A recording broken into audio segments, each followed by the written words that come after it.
पूरा हिंदुस्तान देश ये देख रहा है कि जिस तरीके से ये सारा गोवंश की साम संभाल करने में, अनुदान राशि चारा की अनुदान राशि देने में और साम संभाल करने में गौ माता की दिन ब दिन हमारे बढ़ते जा रहे हैं। उसी कड़ी में आदरणीय नायब सिंह सैनी जी ने और पूरी भारतीय जनता पार्टी ने और पूरे संगठन ने और पूरी प्रदेश सरकार ने एक विश्वास करके ये जिम्मेवारी दी है।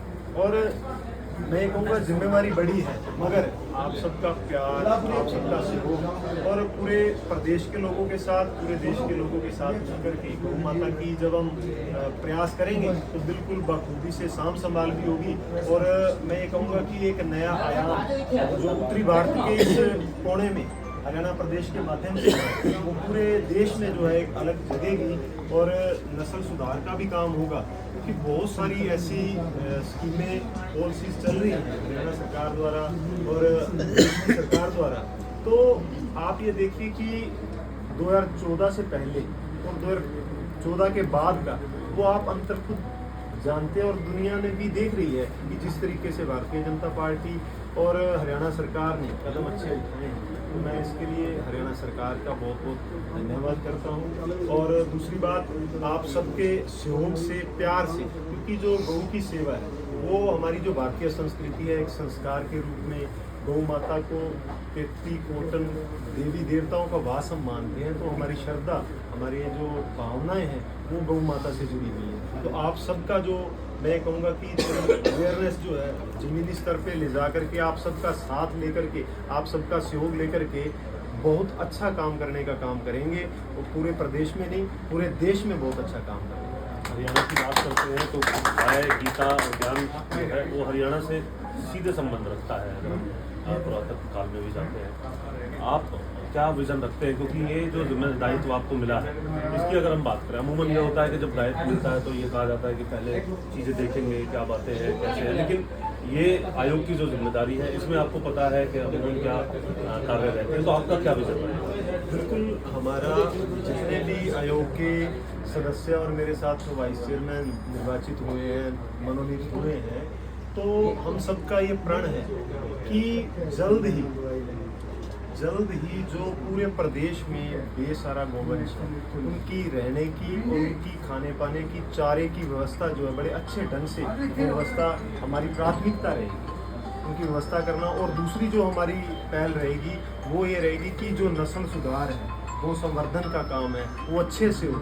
अच्छी जब नस्लें जो हैं वो हरियाणा में आएंगी तो तभी गौ माता का जो मैं कहूँगा कि आगे जो श्रद्धा और भाव और जनता में एक जो नए रूप में जो है, क्योंकि अब आप देखिए बदलते भारत का स्वरूप लोगों की पिछले इन 3-4 सालों में जब से नरेंद्र मोदी जी ने और हमारे प्रदेश के मुख्यमंत्री जी ने ये बीड़ा उठाया है, जब से आप 2023 से चारा अनुदान राशि है वो आप उसमें बहुत लगभग 250 गुना इजाफा हुआ है। तो ये एक मतलब विश्वास है पूरी जनता के लिए कि सरकार और गौ सेवा आयोग आगे बढ़ करके बहुत अच्छा काम करने जा रहा है।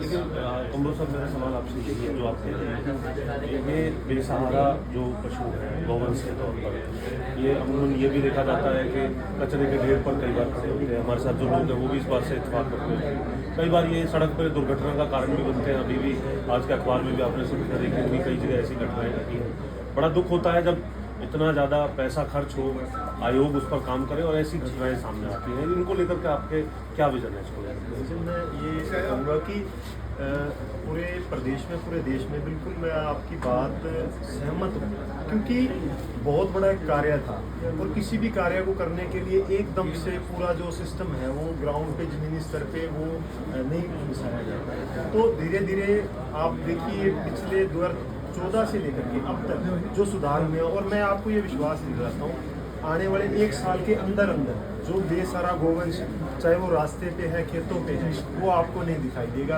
ये प्रण करके मैं ही नहीं, पूरे आयोग के सदस्य भी हम इसी प्रण के साथ उतरे हैं मैदान में। और मुझे पूर्ण विश्वास है कि हमारे प्रदेश की जनता तन मन धन से पूरा सहयोग करते हुए इस जो हमारा टारगेट है, इस टारगेट को हम 1 वर्ष के अंदर अंदर पूर्ण करेंगे। कई बार गौ तस्करी के मामले भी हरियाणा में देखने के लिए मिलते हैं। दूसरी तरफ गौ सेवक भी देखते हैं कि अपनी जान पर किस तरीके से खेल करके उनको बचाने का काम करते हैं, उस पर आपका क्या कहना है? देखिए, मैं ये कहूँगा कि एक बड़ी भावनात्मक रिश्ता है, और जब ऐसा कुछ गलत लोग करते हैं तो उनको रोकने के लिए मैं पूरे प्रदेश की जनता से, पूरे देश की जनता से आग्रह भी करूँगा कि वो बढ़ करके, खुल करके आगे आए। ऐसे जो बैड एलिमेंट्स हैं, जो शरारती तत्व हैं, जो तस्करी करने का काम और ऐसा करते हैं, तो क्योंकि आप सब प्रदेशवासियों के, देशवासियों के सहयोग से इस चीज़ को नकेल डल सकती है, और पूर्ण रूप से गौ सेवा आयोग प्रतिबद्ध है इसके लिए।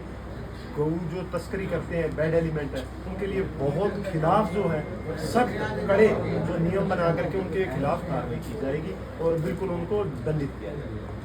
शुक्रिया बात करने के लिए। तो सीधे तौर पर गौ सेवा आयोग पूरे तरीके से अपनी जो विज़न है उसको लेकर के जानकारी यहाँ पर रामचंद्र कंबोज की तरफ से दी गई है, किस तरीके से आने वाले समय में कार्य